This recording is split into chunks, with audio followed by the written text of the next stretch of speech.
Olá, bem-vindo ao programa Entenda Direito. Hoje temos a participação especial do professor Dalton Borba, ele que é vereador na cidade de Curitiba, advogado, formado pela Universidade Federal do Paraná.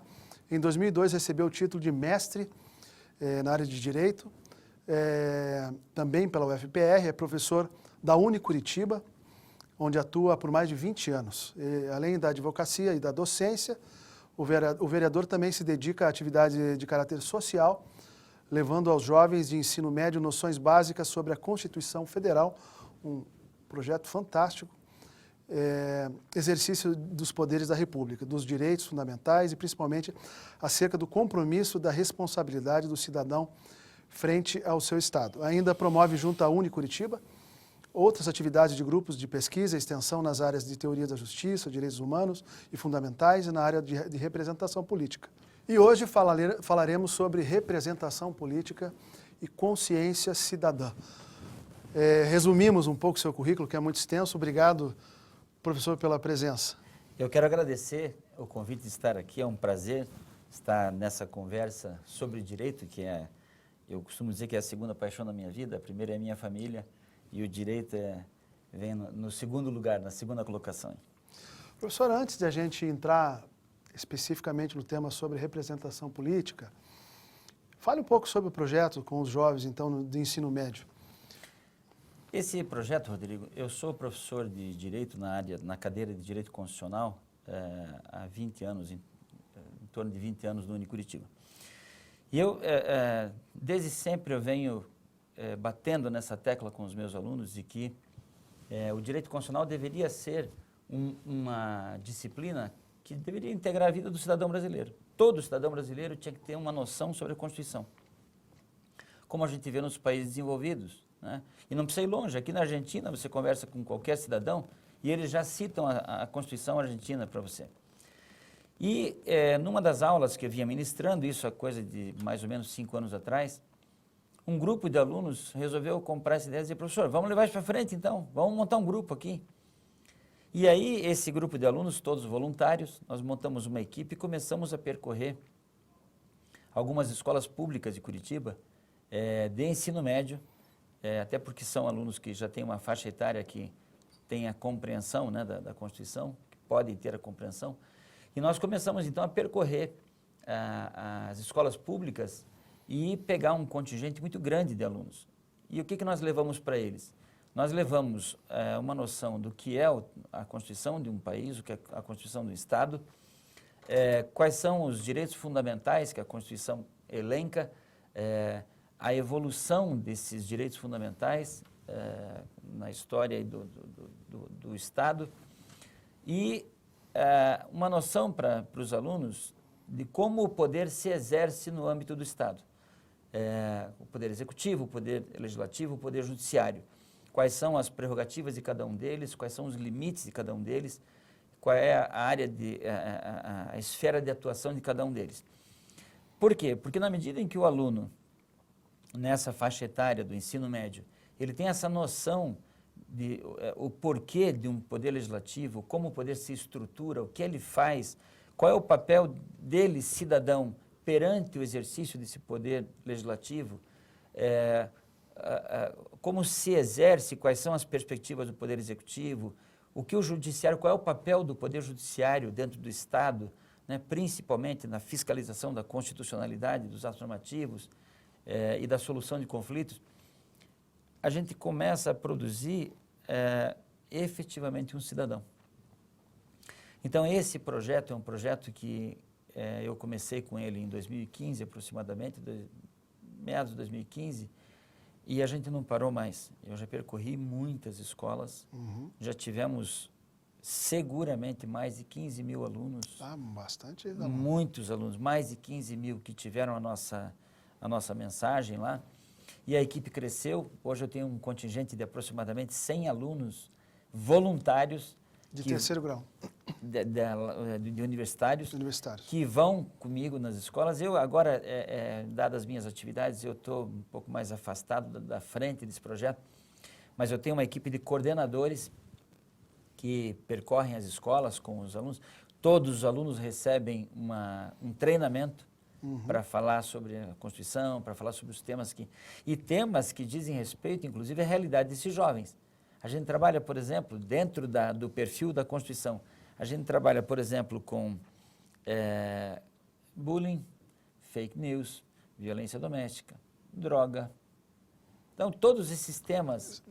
Dentro da Constituição. Dentro da Constituição. Sempre trazendo, por exemplo, batendo para eles forte no princípio da isonomia, quando a gente vai falar, por exemplo, de discriminação. Qualquer tipo de discriminação. Racial, de orientação sexual, discriminação econômica. Então, a gente vai trabalhar o princípio da isonomia, né? A gente vai trabalhar que a discriminação, qualquer que seja, ela deve ser afastada. Então, a gente leva para eles, para os alunos, um novo panorama que ele não conhecia. E no começo nós costumávamos fazer, em cada escola que a gente visitava, a gente dava uma constituição de presente para cada aluno. Mas a gente trabalhava com doações. E aí as nossas fontes foram secando, e infelizmente, mas nós já estamos agora trabalhando uma cartilha. De repente a gente consiga, né? Aqui agora no ar. Isso seria... No ar alguém que nos ajude aí. Nossa, se esse projeto puder contar com a colaboração, inclusive da classe empresária... Nós vamos colocar então o telefone da nossa produção no ar aqui, quem quiser entrar em contato para ajudar esse projeto. Perfeito, perfeito. Porque assim, na medida em que a gente está levando, quando a gente leva uma Constituição de presente para o aluno, isso tem um efeito emblemático muito grande. Quando o aluno ganha a Constituição, só vendo para crer, ele se sente importante com isso. Ele está tendo contato, muitas vezes pela primeira vez, com a maior lei do Estado dele. Então a gente diz, olha, você quer saber uma coisa? Você acha que, por exemplo, o parlamentar lá, ele tem poder limitado? Não tem. Você olha aqui na Constituição, ó, ele tem essa limitação. Então ele se sente assim, verdadeiramente credor do Estado dele. Esse é o começo esse é o nosso propósito. Da consciência cidadã. Sem dúvida nenhuma. Então foi bom a gente já fazer esse introito, porque já fala sobre o nosso tema de hoje, que é representação política e consciência cidadã. Então, conte um pouco do resumo aí da democracia e essa troca de consciência democrática em 1986. Veja, nós tivemos aqui no Brasil um período que foi marcado, né, fortemente, 21 anos de ditadura militar. Ditadura militar, eu vivi esse período, muito jovem, mas eu vivi. A ditadura trouxe um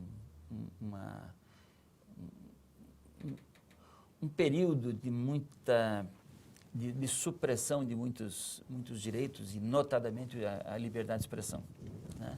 Período que o cidadão foi tolhido, o que eu visualizo hoje como um dos direitos fundamentais mais caros ao homem, que é a sua liberdade de se expressar. Eu defendo que todo cidadão tem o direito de opinar, de ser ouvido, ainda que eu não concorde com a sua opinião, eu tenho o dever de ouvir na mesma proporção que eu me sinto credor do direito de falar.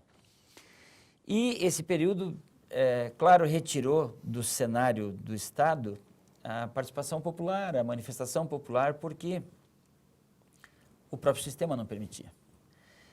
Com essa fase de transição em que nós conseguimos resgatar um processo democrático, pelo menos tentar reinventar um processo democrático no nosso país, com as eleições de 1986, né, fruto lá do movimento das diretas já, que foi, eu digo aos meus alunos hoje, foi um dos movimentos mais bonitos que eu já vi na minha vida, porque o povo indo para a rua, né, lutando, pedindo para ser ouvido, e essas eleições trouxeram para nós, novamente, o Estado nas mãos do civil.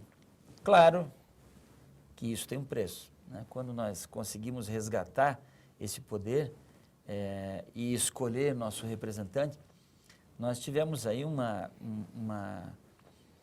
preço que nós tivemos que pagar, que foi o preço próprio, o preço que é natural da representação política.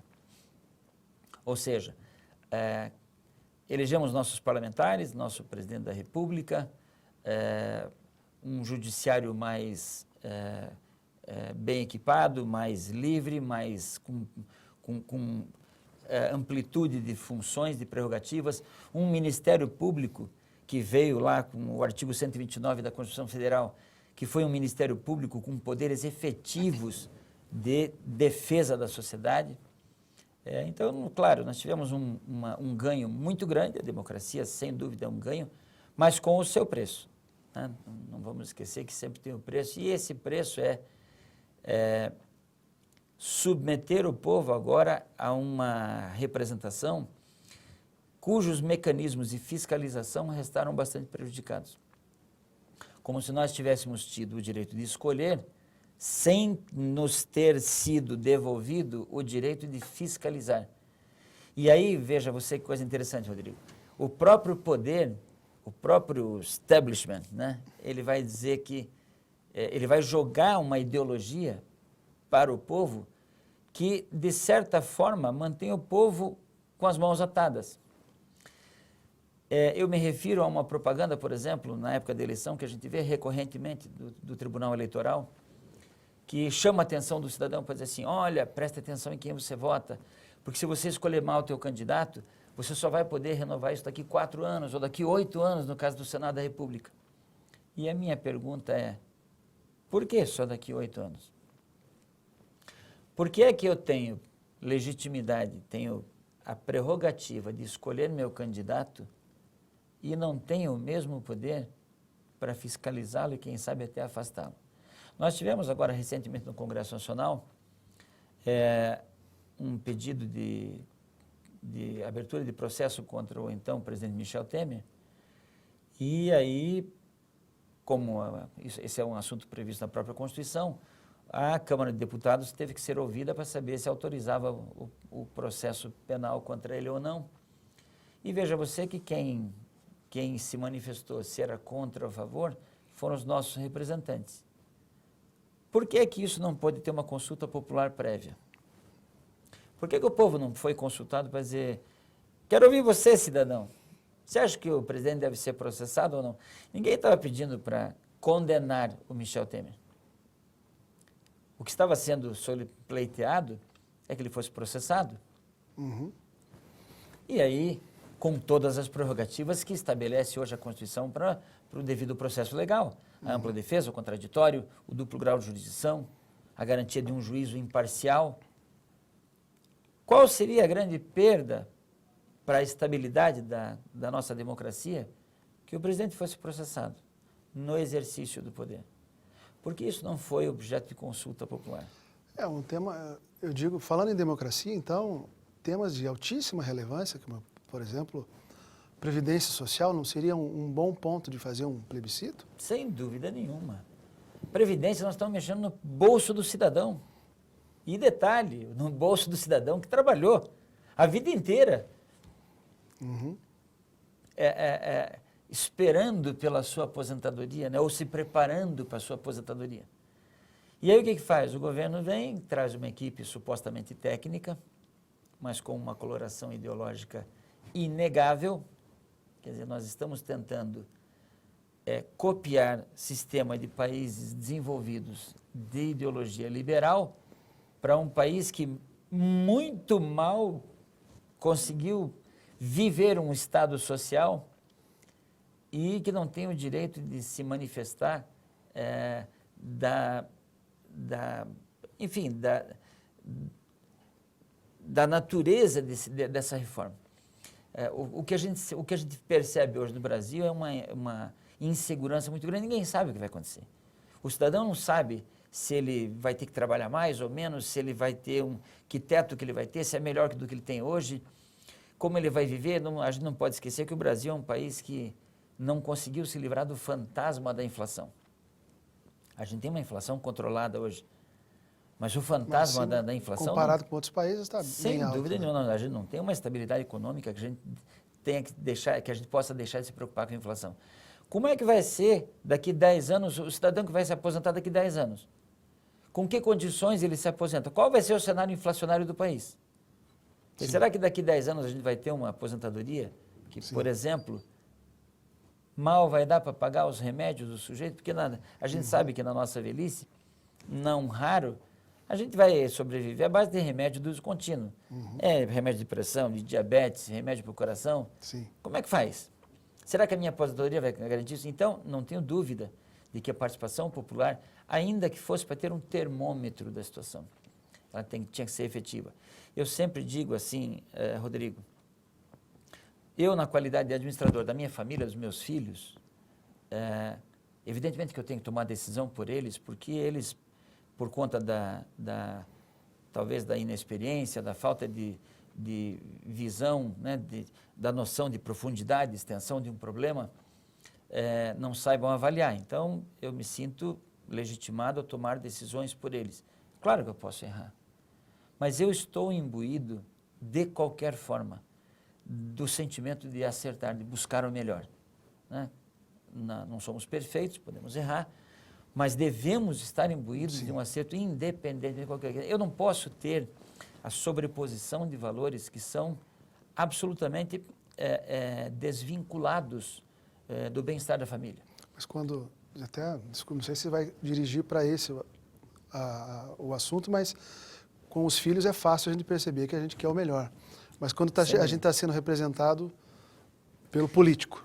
Sem dúvida, e esse é um ponto fundamental. Eu tenho para mim que o político deve olhar para o seu representado como um pai olha para o seu filho. Porque quando o político vai representar o seu povo, ele tem que ver no seu povo os seus filhos, efetivamente. E ele tem que lutar por aquilo que ele realmente acredita que é o melhor, não aquilo que estrategicamente é melhor para ele garantir um mandato ali na frente. Eu preciso trabalhar em função ou para aquilo, para o que eu fui eleito. Quer dizer, quem votou em mim acreditando que a minha pauta é saúde, ou a minha pauta é educação, a minha pauta é desenvolvimento, acredita que eu estou lá para dar voz para ele. Então, eu penso que, com a mesma perspectiva que um pai cria os seus filhos, e aqui, evidentemente, estou falando do pai responsável, né? Do pai que tem a noção do seu papel de pai, eu devo fazer escolhas pelo bem-estar do meu público, da minha família, do meu eleitor, ainda que, em certos momentos, eu tenha que ministrar um remédio amargo. Sim. Ninguém gosta de aplicar uma benzetacil num filho, porque dói. Sim. Mas é o melhor para ele. Então, às vezes, claro, o remédio é ruim, o remédio é amargo, mas ele se faz necessário. E talvez até você não seja compreendido naquele momento. Sim. Mas é o melhor de fazer. Eu costumo citar, me perdoe, eu estou aqui falando, não, você me deu espaço, eu estou falando. Você veio aqui para falar, então, então veja fique bem, à vontade. Veja, quando o Barack Obama, quando caiu no colo do Barack Obama, aquela batata quente que foi aquela crise norte-americana, lembra, em 2007, 2008, a famosa crise do subprime, o Barack Obama adotou uma política que seguramente não foi a melhor política, vamos colocar assim, populista. O que ele resolveu fazer? Ele resolveu calçar o mercado norte-americano, o sistema financeiro norte-americano. E o povo se revoltou contra isso. Porque o povo entendeu que como é que ele ia proteger os bancos, o sistema financeiro, não ia proteger o povo. Mas veja a visão dele, veja a visão de um estadista. A medida que ele adotou foi impopular. Mas 10 anos depois, a economia norte-americana estava recuperada. Nós ficamos aqui no Brasil, olhando de longe, dizendo assim, não, lá deu um tsunami, aqui só deu uma marolinha. A marolinha que deu agora enfiou 14 milhões de brasileiros na rua desempregados. Uma economia instável. Sim. Então, veja, o fato de se aplicar uma política impopular não significa que ela seja equivocada. Mas, de qualquer forma, eu entendo e sou convicto que o povo tem que ser ouvido. O povo tem que ser ouvido. Eu preciso saber qual é a necessidade do povo. Se o meu filho não disser para mim, pai, eu preciso de um tênis porque o meu tênis está furado, talvez eu não veja isso. E ele precisa me dizer. Agora, se ele disser, pai, meu tênis está furado, e eu disser para ele, mas você precisa tomar uma vacina porque a vacina é mais importante que o tênis, e o pai só tem dinheiro agora para comprar vacina, eu vou ter que aplicar a vacina nele. O tênis fica para depois. Não significa que eu não quero dar o tênis para ele.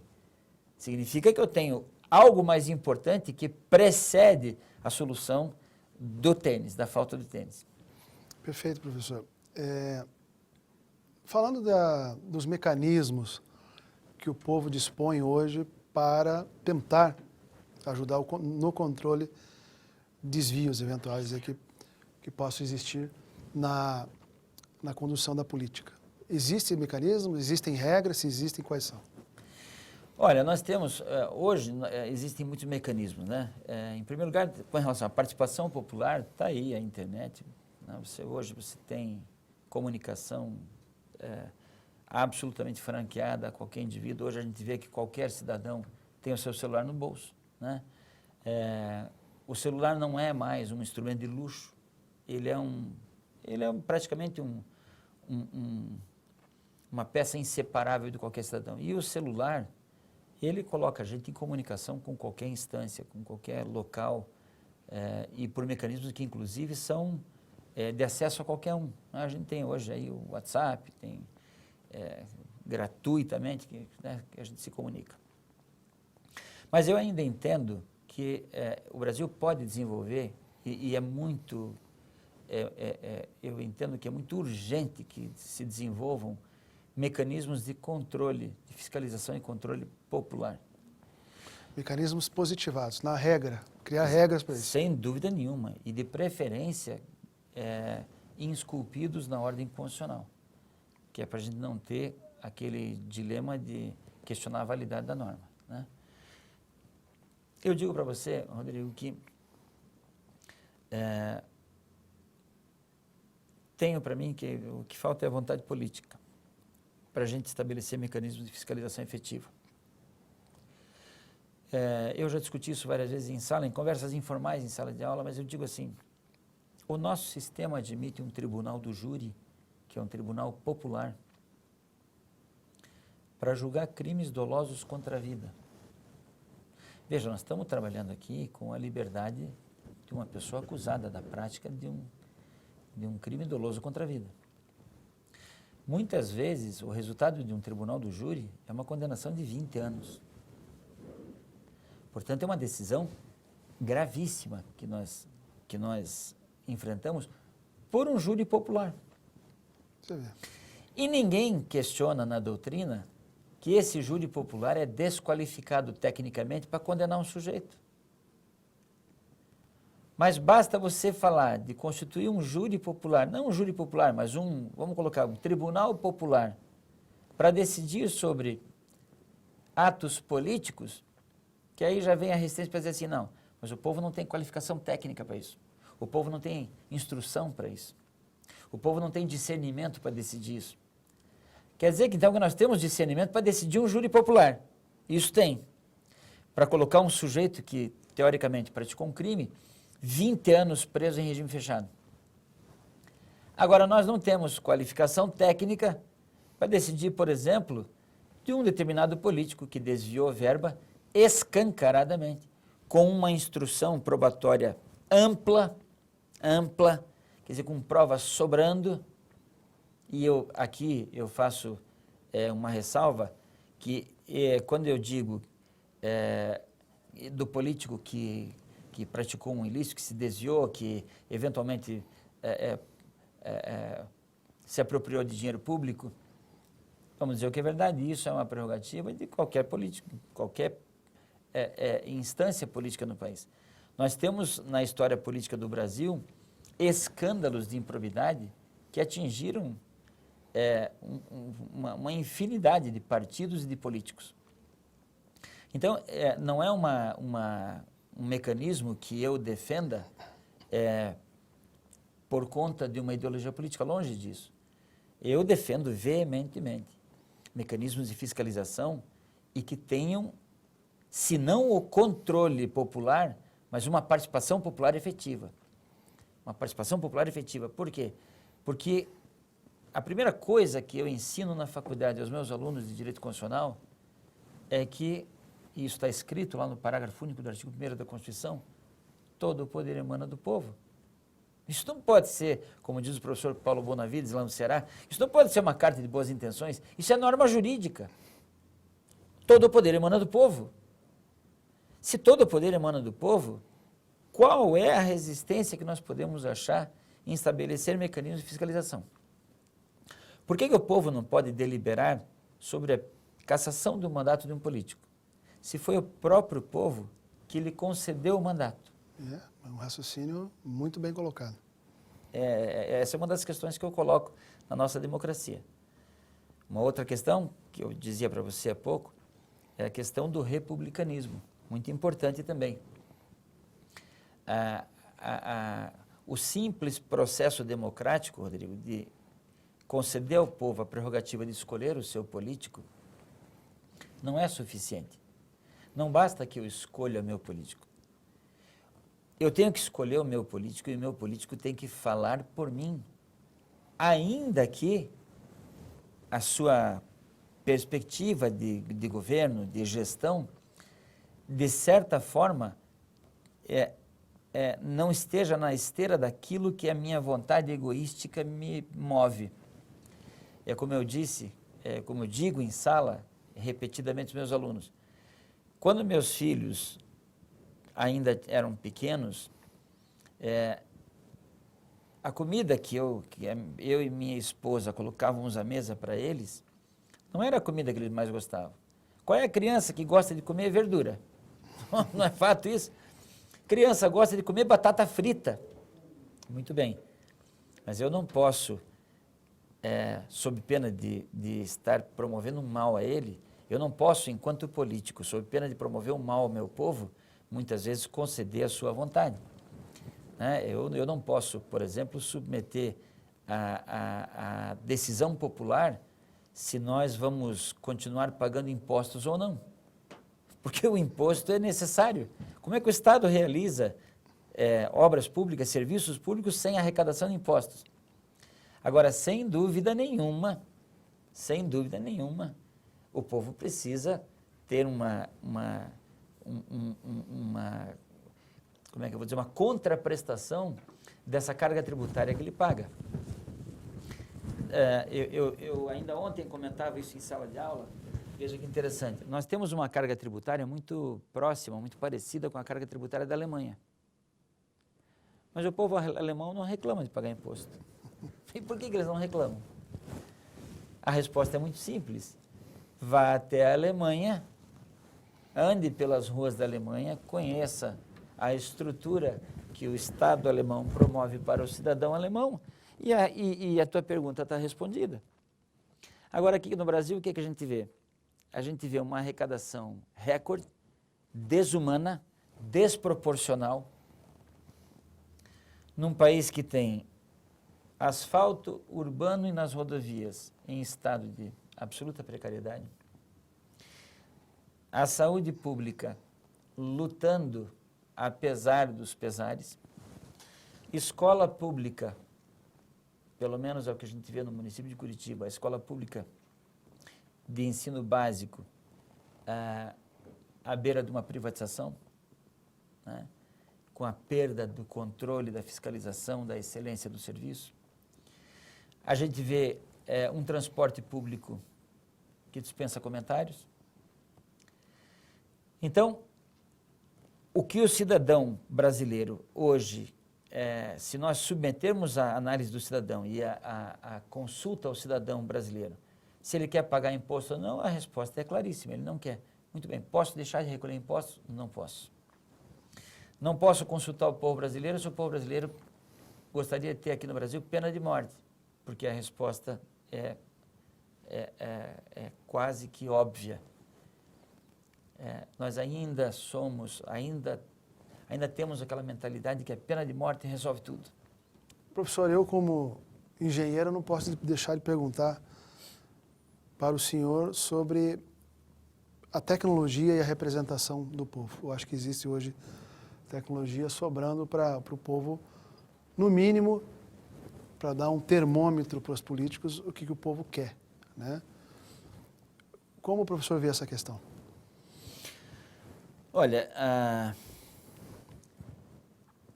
a tecnologia hoje, acredito eu que é talvez o paradigma da vez, né?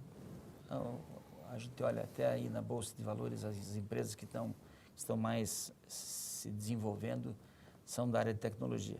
Eu não tenho dúvida que esse processo de evolução, de um salto tecnológico, ele pode ser aproveitado para a área política. Pode e deve ser aproveitado. seja para consultas populares, seja para mecanismos de fiscalização. Veja, Rodrigo, que interessante hoje que nós temos aqui no Brasil, que é o tal do portal da transparência. Quando que nós poderíamos pensar, 30 anos atrás, que alguém tivesse acesso ao salário de um vereador, de um prefeito, de um desembargador, de um senador da República? E hoje nós temos isso. Então eu acredito que nesse momento que a gente vive, de desenvolvimento de aplicativos, principalmente aplicativos sobre aquelas necessidades mais prementes do ser humano e do cidadão. Você tem aplicativo hoje para controlar a tua pressão, tua alimentação, para controlar teus batimentos cardíacos. Você tem aplicativo para você fazer compra no mercado, para você achar qual é o posto de gasolina que está vendendo mais barato, para comprar o teu remédio. Por que nós não temos aplicativos para controlar mandato de representação política? Por que nós não temos aplicativo para você ter um canal direto estabelecido, e isso com uma comunidade por trás desse aplicativo? Sabe que, só ilustrando, na cidade de Limeira eles têm um aplicativo que faz essa consulta. Não sei se a adesão é grande, Limeira em São Paulo, né? Mas tem. Nós podemos fazer. Agora, aproveitar a presença do vereador na cidade de Curitiba e também na cidade de São José de Pinhais, Araucária e Pinhais. Por que não fazer um aplicativo nesse sentido? Sem dúvida. Com a adesão Sem dos dúvida. políticos, né? Claro, seria interessante assim, fazer. Um aplicativo que desse uma visão mais clara para o cidadão. Por exemplo, hoje, se você se conectar com uma sessão, uma sessão plenária da Câmara de Vereadores em Curitiba, você acompanha online todos os debates e discussões. Mas as deliberações que são feitas nas comissões temáticas da Câmara, o cidadão não tem acesso. Por que ele não tem acesso? Por que o cidadão não pode, por exemplo, de casa, do seu celular, assistir uma sessão, por exemplo, na Comissão de Constituição e Justiça da Câmara de Vereadores, na Comissão de Economia, na Comissão de Educação? Tem um projeto importante para votar. Hoje na Câmara está em debate alguns projetos sobre os artistas de rua. Artista de rua é cultura de um povo. No mundo inteiro existe isso. No mundo inteiro. Isso você vai, e não precisa ir muito longe. Eu estive no Chile ano passado, a passeio com a minha esposa, e a cada estação do metrô que nós descíamos, tinha um grupo se apresentando. Ou era um grupo de teatro, um grupo de música. Quer dizer, no mundo inteiro você vê isso. Por que é que nós não temos aqui um debate desse, uma amplitude desse horizonte, aqui em Curitiba? E nessa ambiência da discussão, nas comissões temáticas, por que o cidadão não tem acesso? Por que aquele que é o interessado, o cidadão de rua, o artista de rua, ele não tem um canal aberto para conversar com os seus representantes? Mas não é falar com esse vereador ou aquele vereador. É ter um canal ligado com a Câmara. Sim. Mas olha, eu estou aqui tentando fazer o meu showzinho, mas a polícia vem aqui e não permite que eu faça. Eu quero saber o que eu posso fazer para poder mostrar a minha arte aqui. Né? Por que nós temos hoje uma comunidade de alunos, de estudantes, tão grande? E quando você fala, eu digo isso, modéstia à parte, com autoridade, porque eu tenho visitado as escolas públicas. Por que quando a gente fala do nosso representante para um aluno na escola pública, o aluno não tem noção do que a gente está falando? O celular desse aluno está no bolso. Por que ele não tem um aplicativo que ele não se conecta? Precisa aumentar o interesse desses alunos. Sem dúvida. Então, o que a gente precisa hoje? Nós precisamos de duas coisas. Investimento nessa área tecnológica, de estreitamento das relações de representação política e vontade política. Vontade política que Sem dúvida me parece que a vontade é o contrário, né? Mas, professor, nós estamos, inclusive, falando hoje sobre representação política e consciência cidadã com o professor Dalton Borba. Eu queria que você fizesse um arremate aqui da nossa conversa sobre esse assunto, professor, para a gente finalizar. Olha, Rodrigo, para fazer um desfecho, aí, resumindo a nossa conversa, eu te digo que a única aposta que eu faço no desenvolvimento do nosso país, e digo isso com absoluta convicção e tranquilidade, se eu puder resumir a minha fala no que eu acredito para o futuro do nosso país, a palavra é educação. E educação envolve não apenas a escola, não apenas a figura do professor, mas mecanismos, e como você bem frisou, mecanismos tecnológicos. A gente está vivendo a era da tecnologia. Nós temos que facilitar para o nosso jovem que ele tenha acesso à informação. E essa informação seja uma informação que ele possa tirar proveito disso. Não é aquela informação teórica que faz o nosso estudante saber que existem os 3 poderes, que o Poder Judiciário julga, que o Poder Legislativo cria lei, que o Poder Executivo administra. Não é isso. Ele tem que se sentir parte desse processo. Nós temos que ter mecanismos tecnológicos, nós temos que ter instrumento tecnológico, que o nosso jovem, o nosso estudante, ele seja efetivamente parte desse sistema. Que ele tenha condições de fiscalizar, que ele tenha condições de ter voz, que ele tenha condições de ser ouvido, né? E que somente assim ele se projete na sua vida, no seu desenvolvimento, como um cidadão que busca contribuir para a melhora do Estado. Nós ficamos discutindo aqui no Brasil temas como previdência, como desenvolvimento econômico, absolutamente a revelia do maior interessado disso tudo, que é o cidadão. O cidadão, ele espera do Estado aquilo que ele espera de Deus. É a mesma coisa. O cidadão vai falar, quando ele fala do Estado, é como se ele estivesse falando de Deus. Ele sabe que existe, mas nunca viu. Ele sabe que ele pode esperar uma coisa, mas não sabe quando. E se não vier, ele simplesmente acha que não veio porque não era para vir. Não pode ser essa a relação do cidadão com o Estado. E aí eu digo para você, você é engenheiro, eu tenho 2 irmãos engenheiros, um deles trabalha na área de tecnologia, e eu digo, nós temos condições de desenvolver e impulsionar isso. E a tecnologia está aí. Hoje, pelo amor de Deus, hoje a gente consegue, com a nanotecnologia, a gente consegue coisas que eram inacreditáveis há 50 anos atrás, era utopia. Hoje, o que precisa? Precisa só a gente direcionar isso. Conhecimento e desenvolvimento a gente tem, a gente só precisa direcionar. Professor, excelente. Você assistiu hoje uma participação especial aqui do professor Dalton Borba no programa Entenda Direito. Falamos sobre representação política e consciência cidadã. O programa Entenda Direito é isso. Temas úteis do direito, relevantes e bem próximos do nosso povo. Obrigado pela presença e até a próxima. Obrigado, professor. Eu agradeço. Desde já me coloco à disposição para outras conversas, outros temas. Quero te parabenizar pelo programa, porque um programa desse é, sem dúvida nenhuma, esse programa mais um instrumento de desenvolvimento, de informação e de perfeição dessa cidadania que a gente tanto busca. Obrigado. Até a próxima. Até a próxima.